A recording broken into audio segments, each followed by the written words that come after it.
Kuzuzan Pola, on behalf of the UN Bhutan and Lopen Karma Foundation, let me welcome you all to the 46th session of the Bhutan Dialogues. Let me also convey belated warm wishes to friends and colleagues in Bhutan for the 2022 Losar. This session has special significance as we are marking the International Women's Day, which was commemorated globally on the 8th of March. The theme of this year's International Women's Day is Gender Equality Today for a Sustainable Tomorrow.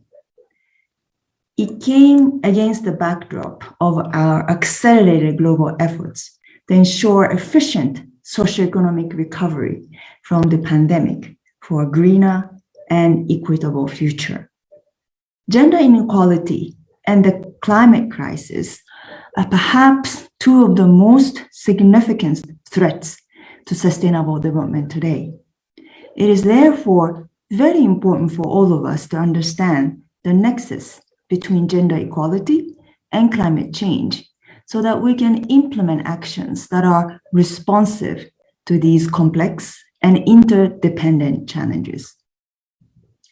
According to the Gender and Climate Change in Bhutan Study 2020, conducted by NCWC and NEC with support from UNDP, the impact of climate change is not gender neutral.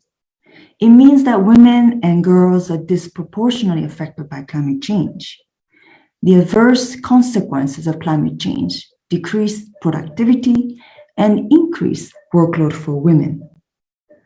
At the same time, globally, as well as in Bhutan, we see every day how women play a critical role in the climate and environmental sectors, and how they are often leading frontline natural resource management strategies. This makes women well-placed to identify and implement effective and sustainable solutions, but they are often missing from the space where decisions are being made. Women remain silent.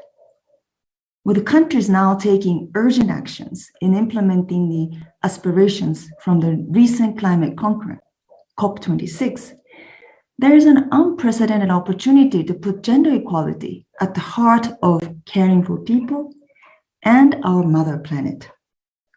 These themes will be further explored at the upcoming 66th session of the Commission on the Status of Women, which will start next week.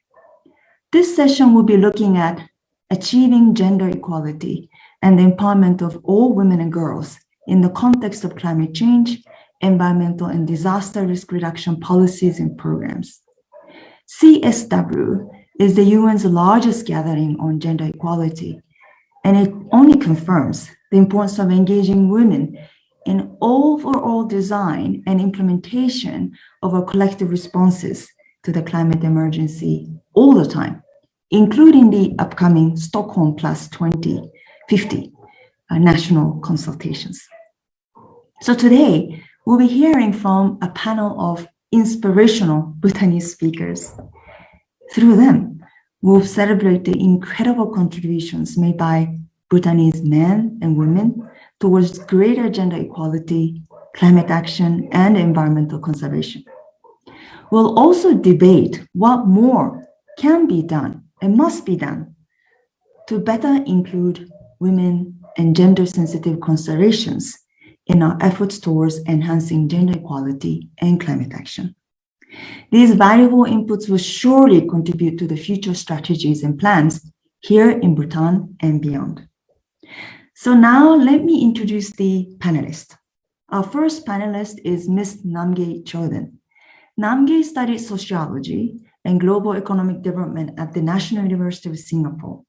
She is curious about a wide range of issues, and climate action is one of the closest issues to her heart. Namgay is a civil servant, a global shaper, and a climate reality leader. Our second panelist is Ms. Tanden Bida. Tanden is a leading Bhutanese film actress and has appeared in several national award-winning films. She has won the Best Actor in a Leading Role award for 2010, 2016, and 2019. Tanvi is also a producer and a mother. The last panelist is Mr. Netra Sharma. Netra is currently working in UNDP as a project manager for the National Adaptation Plan Readiness Project. He has over 14 years of experience in teaching in university and planning and implementing projects in the areas of climate change adaptation, conservation, environmental education, and sustainable public procurement. So before we move to the discussion, may I request everyone online to keep your questions short and to the point, and you may also drop your questions in the chat box. Our colleagues will be compiling the questions and we'll read them out, and speaker will answer your questions at the end of the session, as usual. Now let me hand over to our host, who requires no introduction, Dr. Karma Phuntsho, the founder of Lopen Foundation. Now over to you. Greetings from Changanka. What a beautiful day. I know we hear grim news of war and disease a lot these days, and it's good to take time off to celebrate nothing less than womanhood. So happy International Women's Day to everyone, although it's a little late now. I want to welcome the three panelists to Bhutan Dialogues. This is the 46th dialogue we are having, as Azusa mentioned. And we envisioned this forum over 4 years ago as a space for critical thinking, for mindful listening, right speech, and exploration of meaning in life, and particularly in terms of refining our understanding of human progress and development. And as Azusa earlier mentioned, gender and environment are fundamental components of the development discourse that we are undertaking. So it's wonderful that we have today this session on gender equality for sustainable. I would like to first go around asking three of you, and I'll use the alphabetical order here. So I'll begin with Namge. You are a civil servant, but you're also a global shaper. So somebody committed to sort of local action for climate issues. How did you come to sort of recognize these issues and be involved in such an endeavor? And how do you combine these two, being a civil servant, a bureaucrat, and also a climate or global sort of activist of sort? Last Doctor, thank you for the question, and it's such an honor for me to be able to share this platform with all of you today. So this is something that I've really been thinking for the last couple of days, and I've been reflecting on all my experiences till now. I became a civil servant. I also became a global shaper around the same time. So it's almost been 3 years now. And I would say that a common thread that connects these two associations of mine would really be characterized by what I would call a leap of faith. I made these decisions when I was very young, right out of college, and I didn't know what these experiences would have in store for me. And so I took a leap of faith because at that point, as a young person, and at that particular historical moment, when I was back in my own country, I thought that it was a worthy endeavor. And right now, almost 3 years into this, I would say what these two associations have given me is an opportunity to be a part of the conversation. And this is also with the advantages of having given me platforms and opportunities to form not only opinions, but also informed opinions. I believe, carved a niche in climate literacy because I believe that the science can only go so far, although it is a very important component of the conversation when it comes to these large global issues. So climate literacy is characterized not only by the science, but also by what I can tell individuals and communities and our government to do about it. So it's very action-oriented. I came into this space, I would say, through a lot of coincidences. I didn't know that I would become so passionate about it and that I would also be called on to share my thoughts about it. But the more I learned, the more I immersed myself in the issue, the more passionate I became. And if there are a lot of young people listening today, this is what I would say as well, that you don't have to come into any issue. And today we're talking about climate and gender. So you don't have to come into these as an expert, but you become as you learn. And when it comes to gender equality, again, it is an important part of how we think about climate justice. But gender equality generally is also something that is of personal relevance to me as a woman, as a professional woman, and as the many anticipated roles that I would be playing in the future as a woman. So this is how I make the connections. Let me move on to Netra, because you have also been in this in climate action and gender issues for so many years. And currently you are behind the work that UNDP is doing. So tell us how you got into it. And more importantly, I think to sort of highlight some of the key points regarding the nexus between gender equality and climate action. Good afternoon to all the colleagues. First of all, I would like to thank Bhutan Dialogues for giving me this opportunity to share some of my experiences, having worked in the climate change adaptation area for quite some time. I am looking after the National Adaptation Plan Readiness Project on behalf of the UNDP, and we are working very closely with the National Environment Commission and other agencies and private sector in Bhutan. Now, just to set the context, Bhutan is one of the most vulnerable countries when it comes to climate change.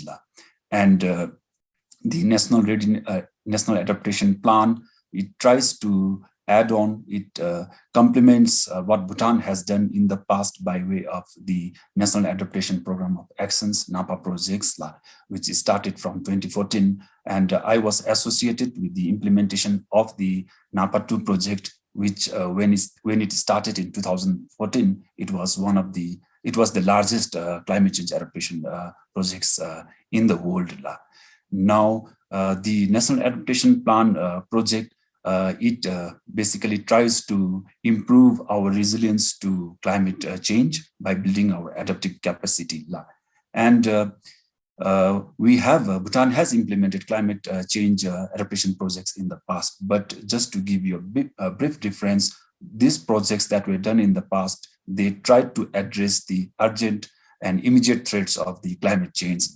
Now we know climate change is here and it is going to stay. So we need to go a step beyond looking at just the urgent and immediate threats posed by climate change to planning for more middle-term and long-term impacts.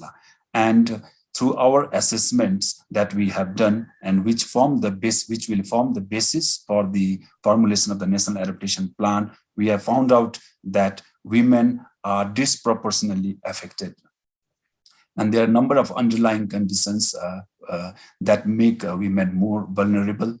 And there are, on top of the vulnerabilities, the existing inequalities that women folk have to face, they have been facing. All of these exacerbate the impacts, the vulnerability of the women. Now, the National Adaptation Plan tries to look into all of this, and through a whole of society and whole of government approach, tries to bring the different sectors together, tries to understand the vulnerability, tries to look where are the vulnerable people, what is the population of vulnerable people that we are thinking about. And then it tries to come up with adaptation options. And we commit through our National Adaptation Plan, we commit to do certain adaptation actions. At the same time, we ask the international community for help, especially with access to technology. If there are good technology outside when it comes to climate change adaptation, how can we best borrow them? And what are the resources? So the National Adaptation Plan tries to commit what we will do. At the same time, seek support from the international community, financial resources, so that we are able to implement the actions that we would have identified in the National Adaptation Plan. And in a nutshell, so the climate change project that I'm looking after, that we are working on, basically tries to address the underlying vulnerabilities and come up with effective measures to make the whole of the country resilient to climate change as we move forward. So for now, let me move on to our third panelist, Tandin. Tandin, so as introduced, you are a very well-known actor in Bhutan with a great following. And you have been also very vocal with regard to gender issues. How did you sort of get into that space? Are there some personal experiences that led you to be more vocal about gender issues? Say, experiences in your own workplace and profession? Good afternoon to all the wonderful people out there. Thank you very much for this beautiful opportunity. And thank you very much for this wonderful question, Doctor. Yes, I am a very vocal person with regards to whatever happens around me. And moreover, while growing up, I was brought up in a house where both my father and mother used to take equal responsibility. And my mother was doing a job, 9-to-5 job. She was looking after our shops, hotel, and also she was doing the chores at home, just like what my father was doing. So after their divorce, I had to be the father, and my mother was doing all things, and she was leading the family. Actually, at a very young age, I saw my mother leading the family. She was the anchor, she was the rock in the family. So that's how all this thing triggered me to be vocal about this gender issue. And then I thought that given a chance, and with the situation around, if we are asked to do things, I think we can do it in Navala. There is and then also there's a rule and regulation where we say that there's no gender bias, everybody's treated equally and all. But when it comes to my field, when I started my career at a very young age. When I was 18 years old, I went out there. When I was surrounded by 40 men, I was the only girl in the settler. There was this gender thing subtly. It was right, not like right on the face saying that, okay, you are not given a chance, or you are the only women in the group. It was not like that, but subtle, in a very subtle, gentle way, it was there. But when I was looking around, I thought that you can be a director. You have given the opportunities. It's just that you didn't take it in Navala.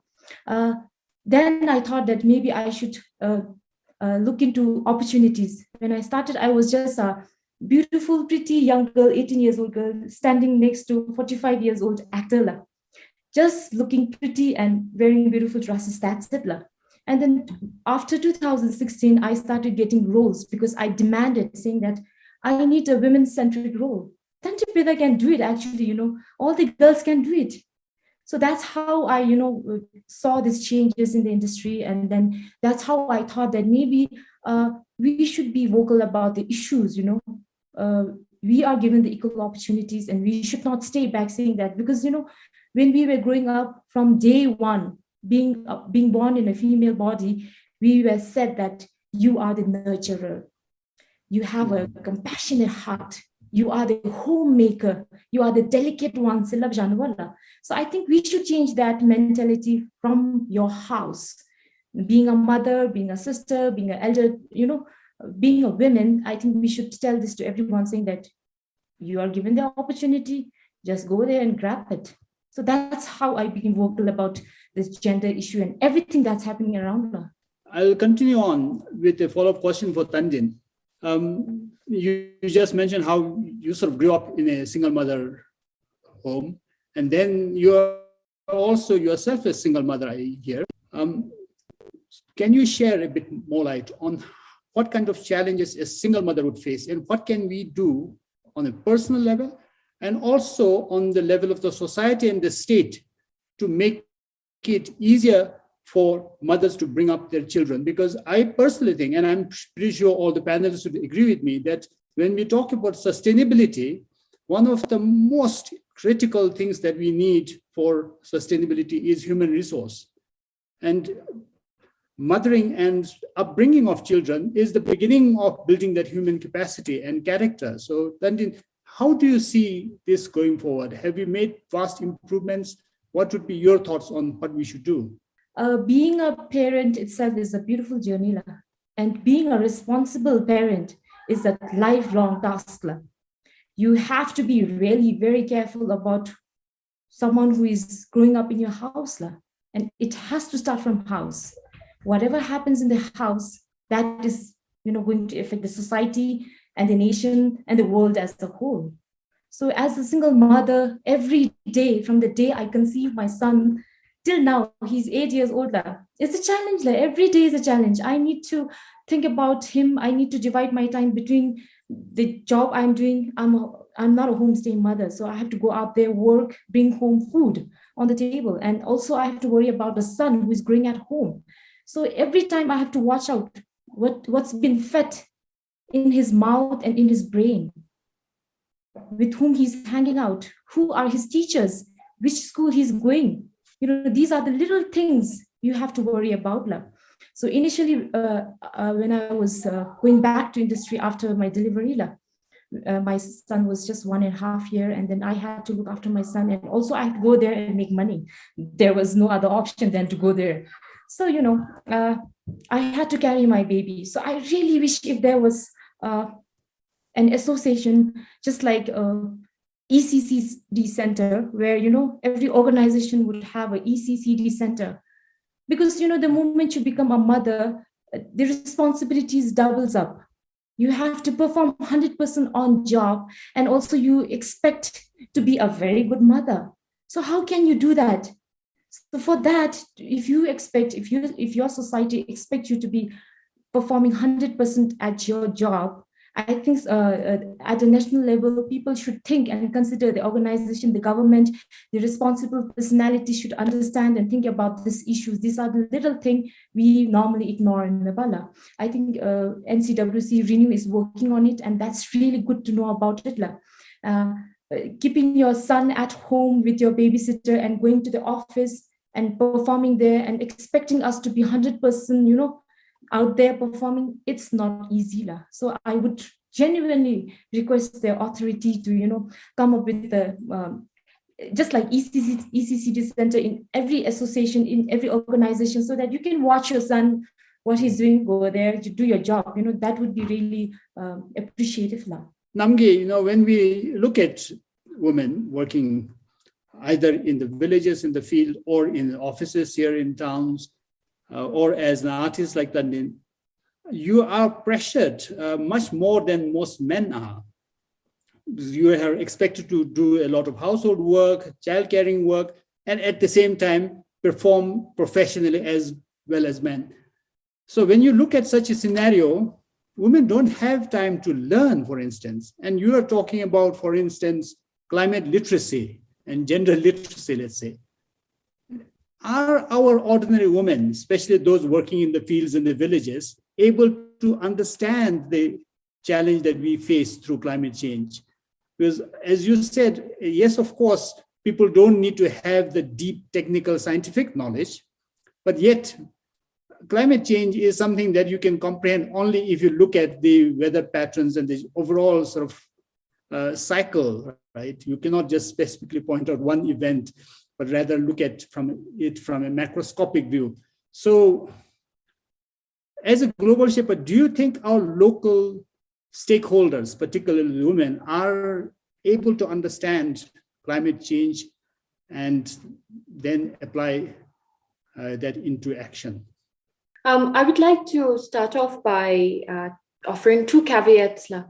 So first would be to say that I think it would be rather presumptuous on our part to go into and talk to these people and assume that they wouldn't know about these issues, because they have the lived experiences. And when you really talk to them, I think they would be able to articulate the experiences of, say, the changing weather pattern or how things were different when they were a kid. But perhaps what they would be lacking is an articulation in a way that is done in the policy circles or the way it is discussed in media. So there is that gap. And secondly, I would also like to put it out there that while I haven't had a lot of opportunities to really have a deep engagement with women at the grassroots, I do draw a lot of what I'm going to say from my experiences, particularly speaking to young people who are my age or a little younger than me, and then from what they talk about their parents and what they have learned from there. And of course, it is my hope in the future that I will really be able to go into the field and then speak to these remarkable women. And I've also been following the work of UNDP, who have really taken the effort to highlight them. So I'm going to bring up, say, 3 things which, in my opinion, are barriers to engagement when it comes to people being invested or talking about issues such as climate change and gender equality. So the 3 things, I think the first barrier would really be the proactiveness from the policy circles when it comes to outreach. So in my work as a global shaper, I've often had to contend about the role of the government, but also my role as somebody who works there. And I believe that what I can do at my level is to maybe start a conversation, maybe reach out to my family members or my friend circles and say, hey, this is what the government is doing, and this is why it should concern you. And this is how you're going to be benefited or not benefited. So I think we could do more, I think, from the government side in terms of outreach, which I would say has been traditionally relegated to the civil society sector, for instance. The second barrier to engagement would be, I would say, the connection to the target demographics identities. So why should somebody care about climate change when they have 101 other important things that are often related to surviving from day to day, right? And then people simply don't have that bandwidth. But if we do take the effort and to say that the green transition, for example, is going to be of interest to you because it's going to bring this sort of employment opportunities or that, I think people would start to pay more attention. And finally, I think all the advocacy and all the awareness raising doesn't mean anything if it's not coupled with meaningful action. So when we come in as people from the government or from the international organizations to talk about these issues, it just shouldn't be touch and go in Vavala, because I think people want to really be invested in it. So the more opportunities that we give to embed ourselves in those communities, in their lives, the more we put in the effort to help them with their livelihoods, for instance, which is quite paramount for people to even care about these issues. And finally, to take the time to really establish the trust. So I think everything in the end has to be backed up by meaningful action. So those would be the 3 things which I see come in the way of people being invested in issues such as climate change and gender, or really any global goal.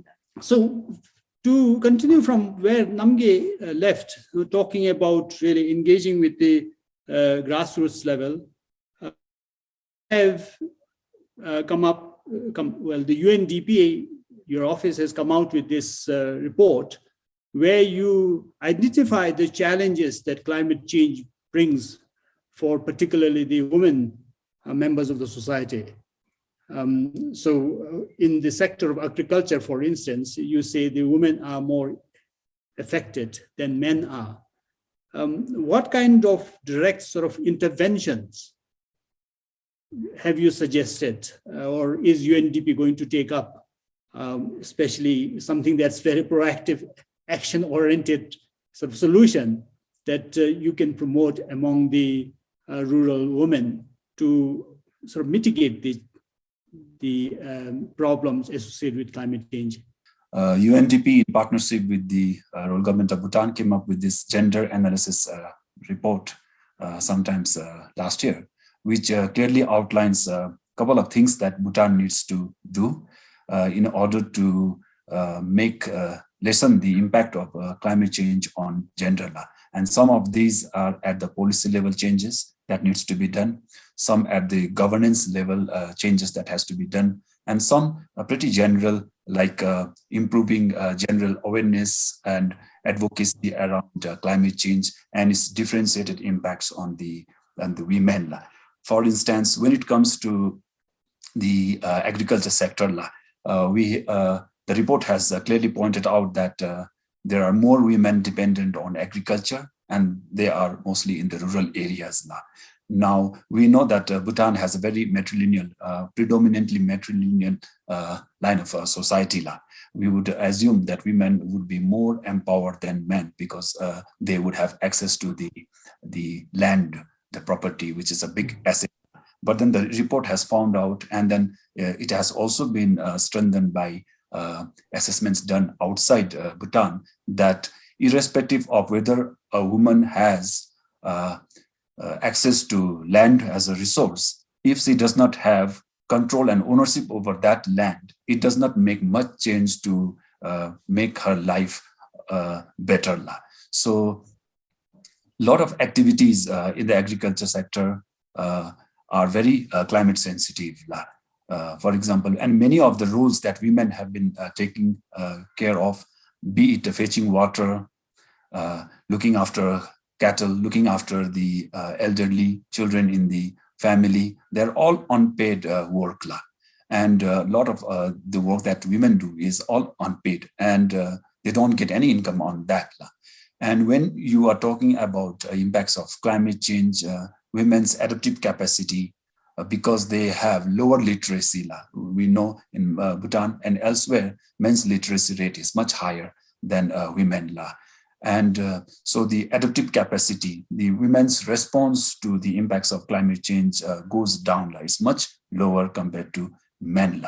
So the report, the recommendations from that gender analysis report is that we need to improve women's participation in the at the grassroots level, and women's participation at the parliament level in the civil service sector also has to improve. So when we talk about making the conditions better and making the lowering the vulnerability of women, especially towards the impact of climate change, we talk about addressing this kind of issues. So literacy, as I said earlier, is one thing that we really need to look at, because it boils down to literacy. If we want to increase the adaptive capacity of women to climate change, we need to improve the literacy so that they become educated and they are able to access information on climate resilient agricultural practices or climate smart agriculture practices.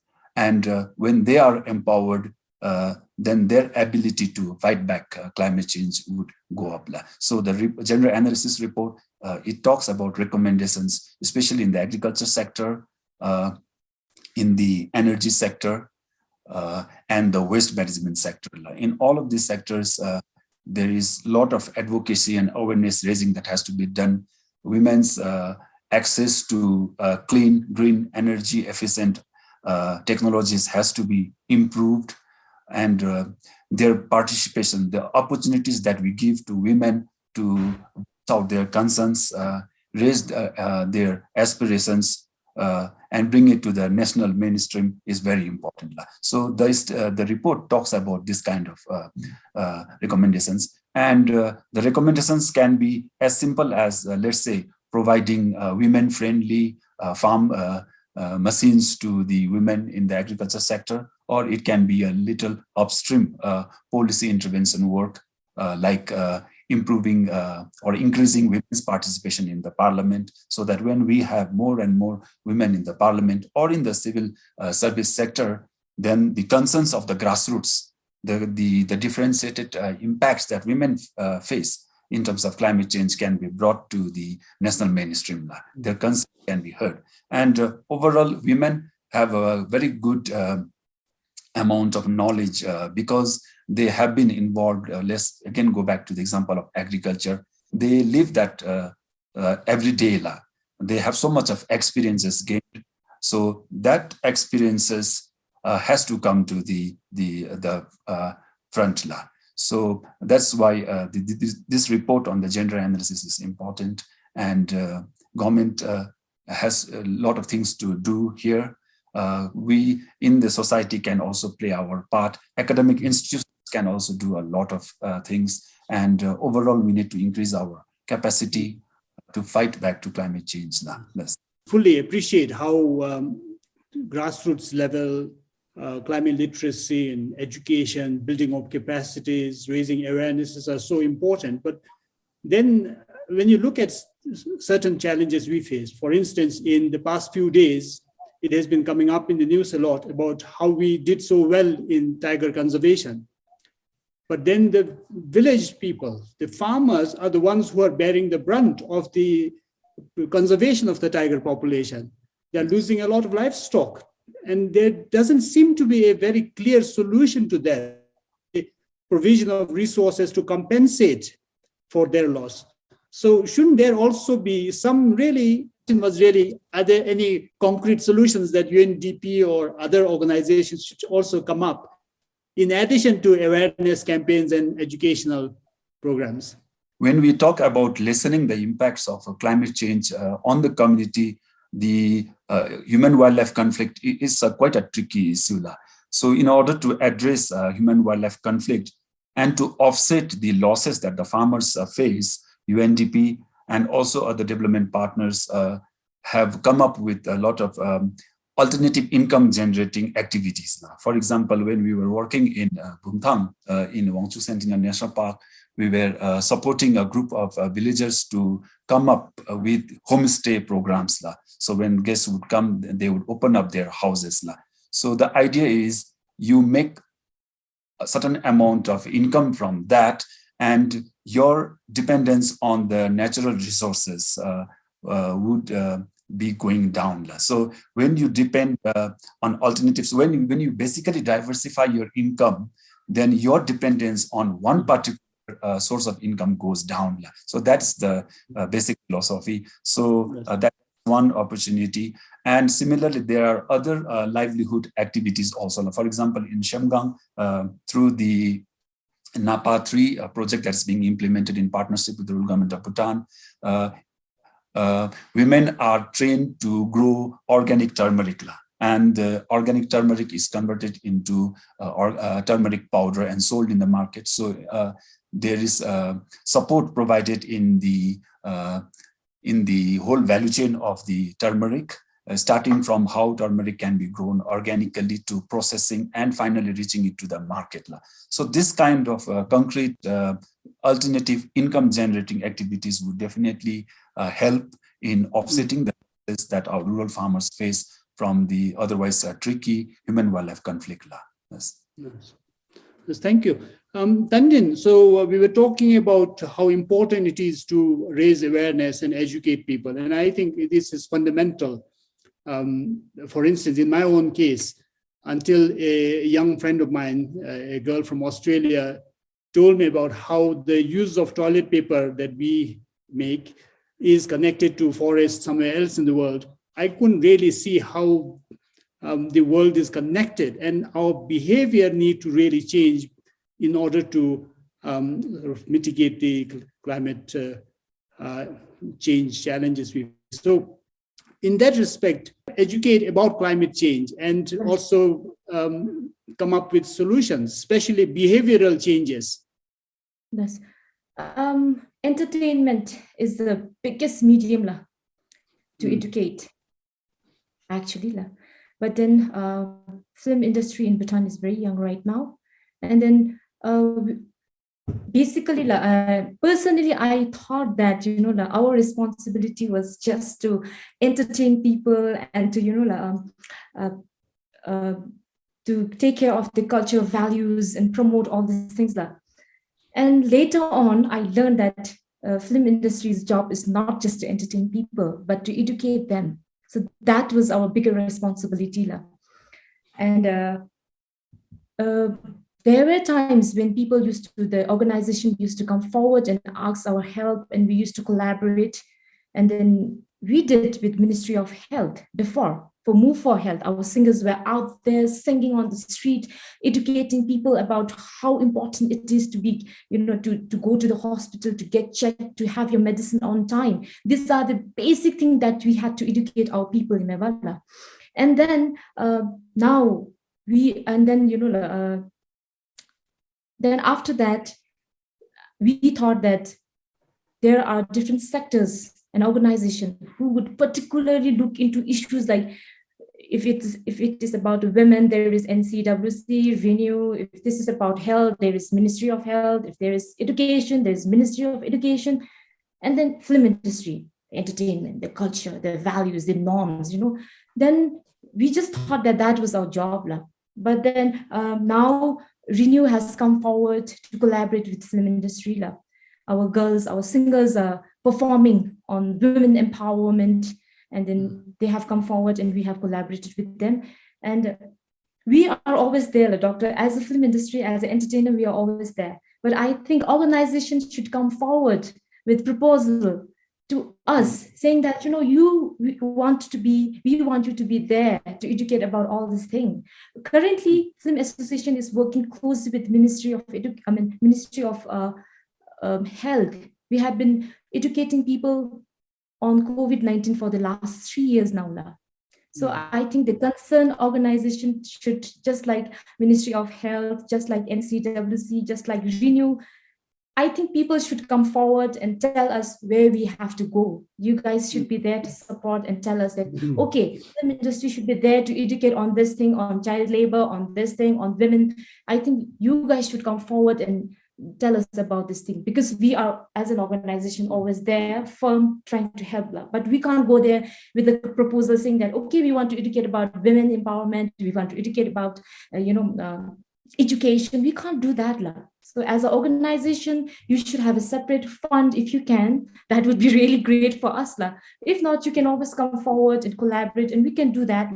We can have specific projects associated with women or environment or culture, and then some resources allocated to make films about it. But then I think the broader issue that I'm bringing up here is, when you make a film for entertainment, there's a lot of messages being passed on to the viewers unconsciously. And I think there can be lots of elements of climate action or sustainability integrated into them without necessarily making action or climate change film. Now I remember how, for instance, in terms of music, if you look at traditional Bhutanese music, about half of the Bhutanese songs actually have environment as the topic or content. But if you look at modern film songs, almost 90% are just romance. So you see, the kind of message we pass through these different things makes a hell of a difference on how we go about in our own lives. Namge, I want to come to you now. You mentioned in one of our earlier conversations about social protection. So especially when we look at the current scenario after 2 years of COVID pandemic, and now also the many other issues coming up, women seem to be much more vulnerable, and that's what Netra's report also highlights.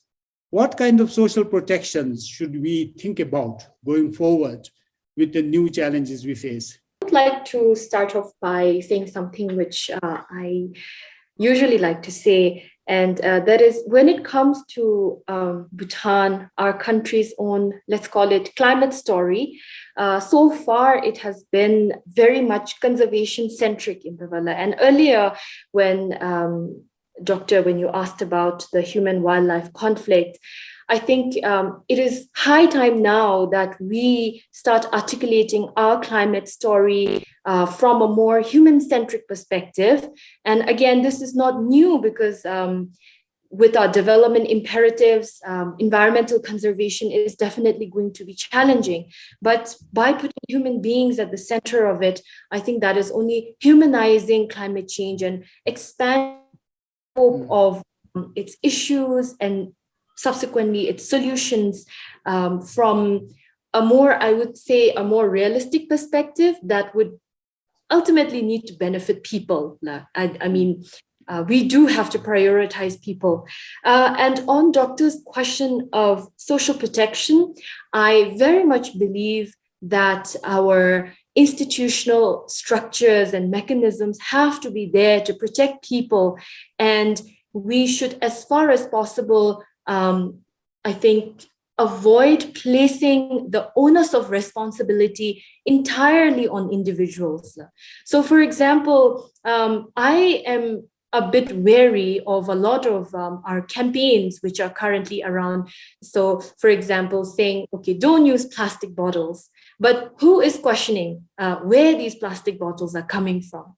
And when it comes to social protection, particularly for vulnerable population that are going to be impacted by climate change, so we're talking about women and children, I would like to talk about legal protection and education.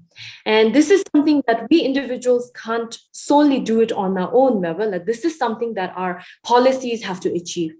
Second aspect to that is also, as Azusa mentioned in her opening, putting women decision-making, places of decision-making, giving women a seat at the table. Because a lot of the times when we talk about the role of women in conservation, I've noticed that it's very much constrained in the domestic or reproductive sphere. Now, on one hand, the work that women do in these spheres are very much undervalued, underpaid. So what we can do then is to perhaps bring women in other spheres that are currently more dominated, definitely a little more male-centric currently. So this is, as previously mentioned, the civil service, our politics, but also, because I come from the Ministry of Foreign Affairs, diplomacy, because we could definitely do more with more women diplomats going at the COP and then negotiating on behalf of Bhutan, and also bringing the perspectives and the plights and the special but very legitimate needs of women in developing countries. Anyway, let's stop here for a while and ask our audience for questions. There may be questions already on Facebook. Ugen, are there any questions? So I'll read out the first one. The first question is, what are the moderator and panelists doing in their personal capacity to address climate change? Since 2010, I stopped buying clothes, go pieces made in India. Now, how does that contribute to reducing the impact of climate change? By not buying go piece made in India, I buy it from Bhutan. So I'm providing opportunity for Bhutanese weavers to make out some income. At the same time, I'm improving the adaptive capacity of women to climate change. And by not buying the go pieces made in India, I'm reducing the carbon footprint. So that way I'm contributing towards reducing the impact of climate change, particularly mitigation. So those are some practical steps that I have taken. And when I go to the Sabzi Bazaar, the market, I take my own carry bags. That way I don't have to use the plastic poly bags. So these are some of the steps that I take, and quite doable, not very difficult. And I would recommend our viewers also to maybe practice less. I am not doing much as a whole, but as a mother, I am bringing up a child who will be the future of Bhutan. So a gentleman has been brought up in a house where I teach him a value about things, about the importance of glacier up there in the mountain. I take him for hikings. I tell him about the importance of trees, how important it is to take care of his own litters. So these are the little things, like taking care of his chocolate wrapper, so that when he come home, he should bring the chocolate wrappers that he has been eating at schools or around places. So these are the little things I have been telling him to, don't waste water while you brush your teeth. So these are the basic things, because I'm bringing up a future of Bhutan. So yeah, these are the little things I'm doing.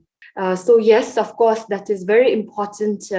We have to curb how much we're consuming, see if there are ways that it can be made a little more greener, a little more sustainable. But I would like to urge all of our listeners to go a little beyond our personal capacities in Berbala. And that starts by educating ourselves. So I would say engage with policy, see what the government is doing out there. And as Bhutanese, it is enshrined in our constitution. So it's our individual responsibility and in our capacity to exercise our citizenship, to be engaged and to be invested in these issues in Berbala.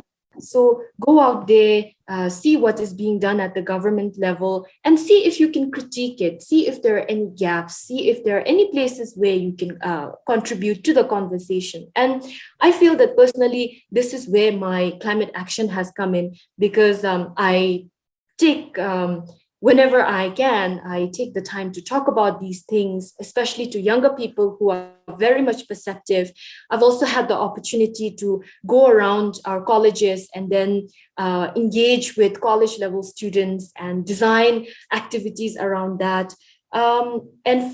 Finally, I think if, again, I don't want to come off as somebody who's on a very high horse to say, oh, you should do that and you're a bad person if you don't, but the question of supporting livelihoods.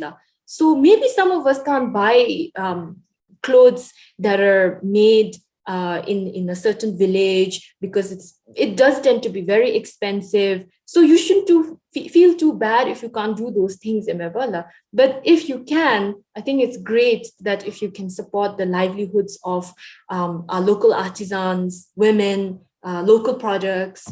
I think the person who asked the question wants to also know what I am doing.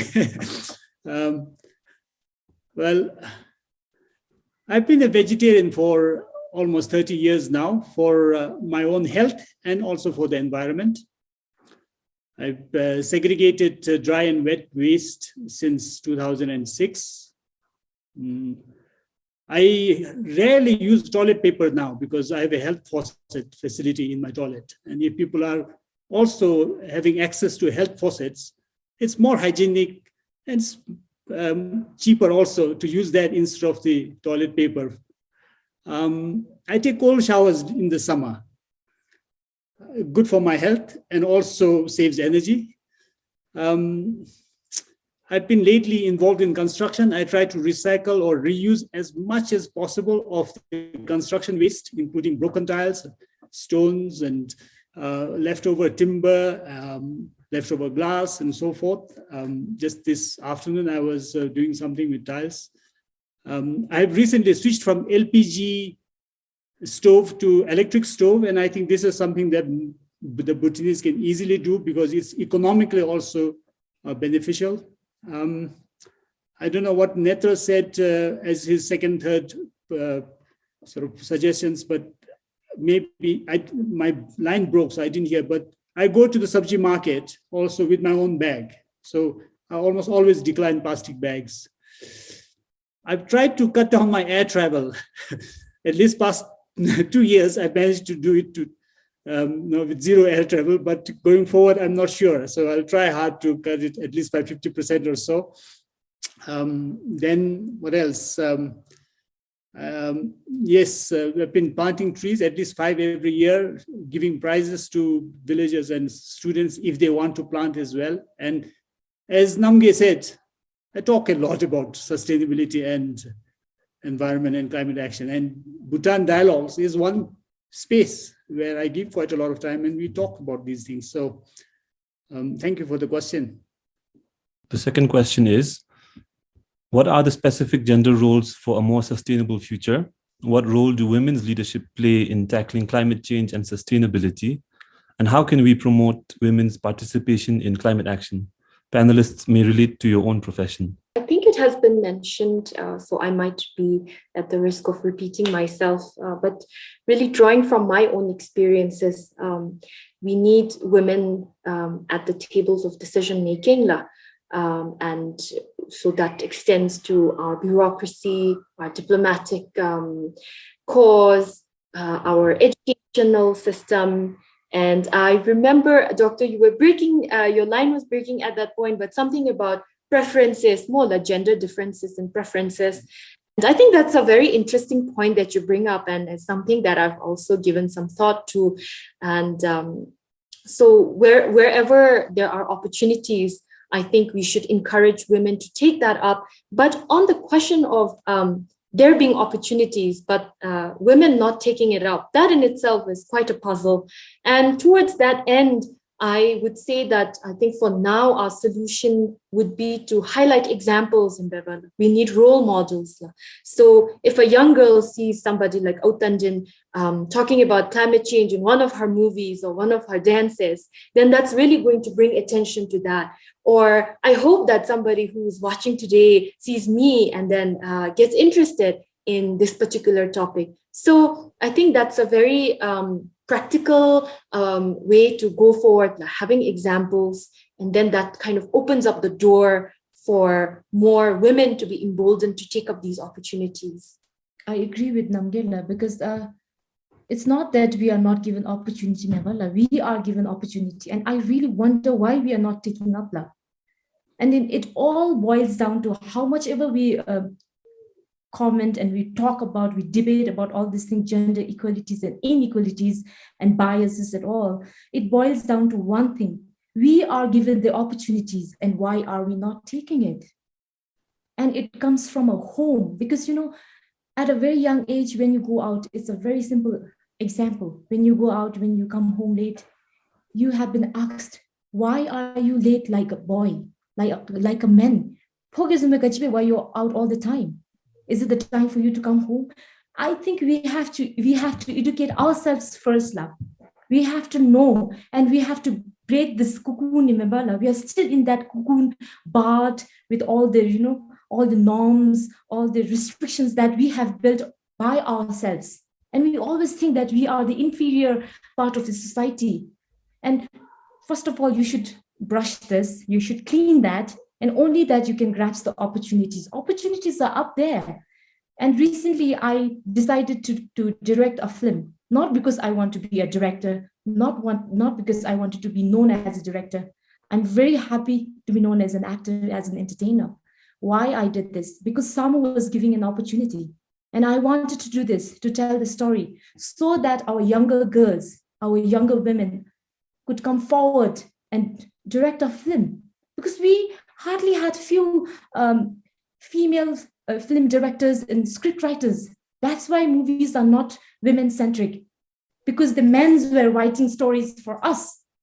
So that's why we just have to look pretty, that's it.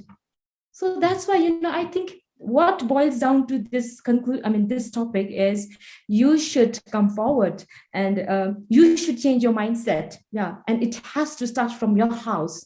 Teach your boys that, you can do the laundry, actually. You can cook for your mother, and tell your girls that you can go out, you can bring food to the family.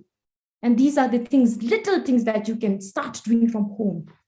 In many rural places, the availability of affordable sanitary products and access to proper disposal of these products is limited. What can the government, NGOs, and even individuals do to tackle period poverty? Maybe again, this will have to go to Namge and Tandin. Netra, do please chip in if you want to. But I also actually wanted to ask, what can we do to help with some waste that is related to female hygiene? Because we see quite a lot of waste being irresponsibly discarded. So perhaps our society needs better education on this. So two ladies, can you share your thoughts on the female hygiene and sanitary products that again was reading out? I have been doing this for quite some time now.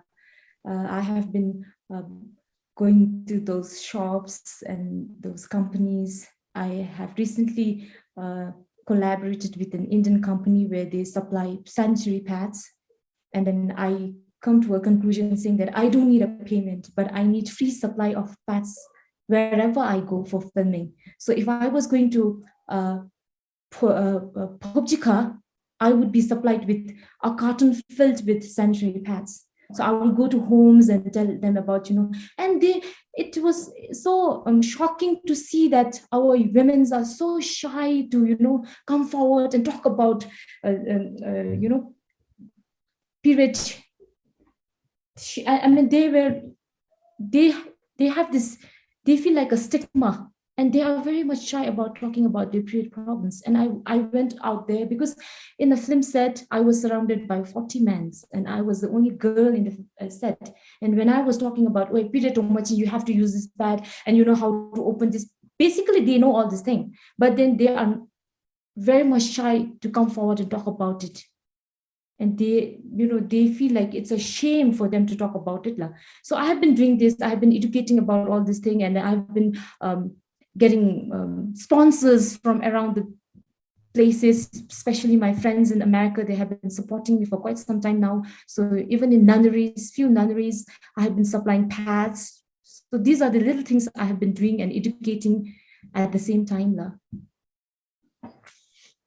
And regarding the waste management, I think we should not blame the women about all this thing. I think the waste manager should work on that, to have a proper place to dispose all this thing. I think we have to be a little more compassionate to people that we wouldn't necessarily empathize with at times. And this is a very good example because I think at the heart of it, it's an economic problem, right?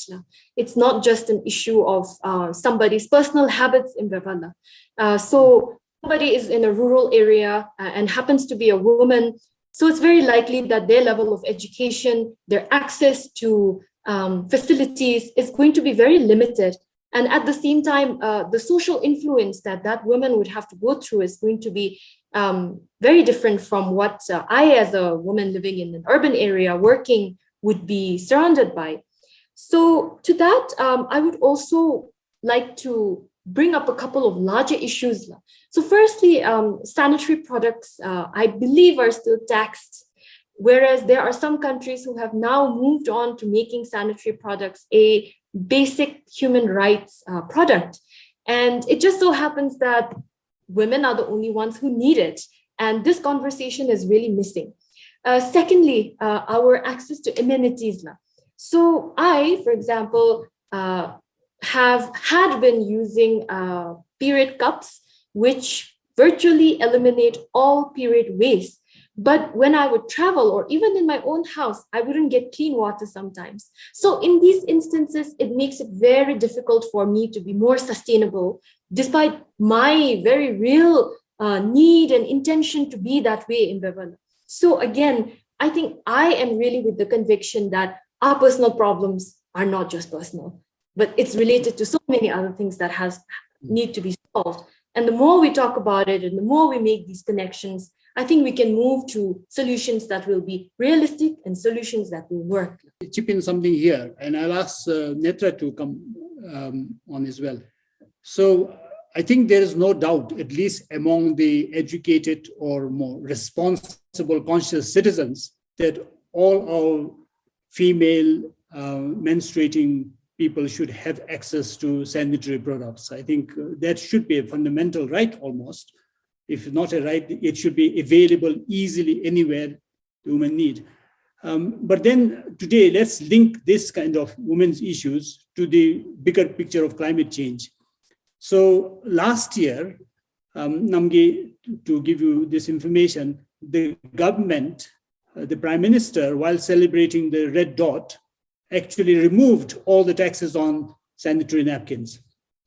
And that actually deprived the local entrepreneurs. There are 2 ladies producing sanitary napkins here in the country. So they already have to compete with this big mass production coming from India. And to remove the entire tax was actually disadvantageous to them. It was actually almost killing their business. So we could have brought these 2 issues together to actually have the sanitary products available, but maybe produce something that's biodegradable here at home using these local entrepreneurs who can be subsidized. But that didn't happen. So I don't know if there are other examples like this, Netra, where sometimes we don't necessarily see these 2 issues together and find a sort of a meeting point where we can solve 2 problems with one solution. But instead, we look at these in silos, and we end up harming the environment with, bringing a lot of non-biodegradable sanitary products from outside at zero tax. and the carbon footprint that. I think when it comes to the sanitary products, it is seen as one of the common item in any household waste, and particularly if you travel towards the rural areas where there are not enough waste collection facilities, you can see sanitary napkins disposed irresponsibly. And as you, Dr. Karma said, starting last year, government removed the tax on sanitary products. But at the same time, there was this problem about killing the local sanitary producers. So somehow, I think it was a problem because we did not do good research on. We did not try to find out if there are Bhutanese sanitary pad producers. If we had done that consultation well, we would have got a good idea on if, how much is their capacity, how much are they producing, what's the demand like, and that would have resolved the issue. So quite often we think of providing quick fixes, solutions, which later on backfire on us. So that was, I think, one typical example. And one way I feel that we could resolve this kind of problems is a good consultation. We need to talk to the users, we need to talk to the producers so that we understand the whole ecosystem around that particular product, and our solutions are more lasting and they don't backfire on us. So those are what I feel. Yes. Well, again, I think I'm going to end the session because it's already nearly 5:15. I have one final round of questions for the panelists. And following on from the discussion of sanitary products, one of the biggest bane of modernity and industrial products that we have is plastic. It has, although we are doing fairly well, relatively well compared to many other countries around us, that has caused quite a lot of littering. It may lead to serious land degradation, emission of greenhouse gases, a lot of issues. If you were the head of NEC, National Environment Commission, or the Prime Minister, what would you suggest doing? What would you propose doing in order to minimize the problems we face from plastic? Thank you for the opportunity to imagine. So if I were the Prime Minister, or if I were leading the NEC, or, well, any agency that's involved in climate and gender, I think I would start off by really establishing that when we are part of an agency or when we stand for an issue, it must mean something. It's beyond just showing up for work every day and then pushing a note just because you have to do it, just because it's in the TOR, but rather really thinking about why is this issue of national importance? How is this going to personally impact me and my family? So I would say to think about what it means to be part of that and where you contextualize yourself within the larger structures and systems that you exist in. So I think individually, all of us really need to go above and beyond the roles that are just given to us and then be invested in that particular issue and to work towards addressing it. Secondly, I would say that when it comes to the way we work, then we could benefit by being a little more inclusive, by being a little more informed, and a little more compassionate. So I am referring to what Sanit previously mentioned, our consultation processes, our research processes, our decision-making. So what we do, how we come to that certain point, I think really has to be informed not only by our gut instincts or by our convictions, but rather by going out there, talking to people, by making it a little more data-driven, evidence-driven in them. So I would begin by these two things, and it is based on my conviction that you have to sort out your own house before you go out to save the world. Well, I wanted a more specific plastic-related solution, but you didn't give me one. Tanden, do you have anything? just like how I mentioned earlier, forget about being a prime minister or leading an organization or whatever it is. I think it has to start from your house. It has to start from a very young age. This issues only on the national environment. You talk about taking care of your environment, and throughout the year, you forget about all this thing. It has to be repeatedly talked about on your dinner table. When you have a gatherings, it has to be talked every now and then, how dangerous it is to litter around, how much years it takes for a plastic to degrade, So these are the things we don't know. And we just talk about it on a particular day. If it's about a Women's Day, you talk about, oh my God, women are important. You should respect her. You should give her position. That's it. From tomorrow, it's gone. So it should not be like that. To drill in your brain, it should be talked now and then over and over and over again. So I would, being a mother, I am raising a gentleman at home. He's the future of Bhutan. So I want him to know about the little thing, like, taking care of the water, turning off the tap while he's brushing his teeth, putting off the heaters, putting off the geyser while not in use, and then, taking care of his wrappers, chocolate wrappers. These are the little things we have to drill in the brains of a younger generation. And it has to start from your house over the dinner table, every now and then. Lasso. Still not as a Prime Minister or NEC Chief, no problem. Okay, Netra, I'm happy being a mother. It's quite a tricky situation that we are in. If I was the Prime Minister or maybe the chair of the National Environment Commission, maybe I would request Royal Monetary Authority to come up with certain guidelines which would allow entrepreneurs who are interested in setting up plastic recycling plants or plastic upcycling plants, which would convert plastic waste into other products that we can use within the country.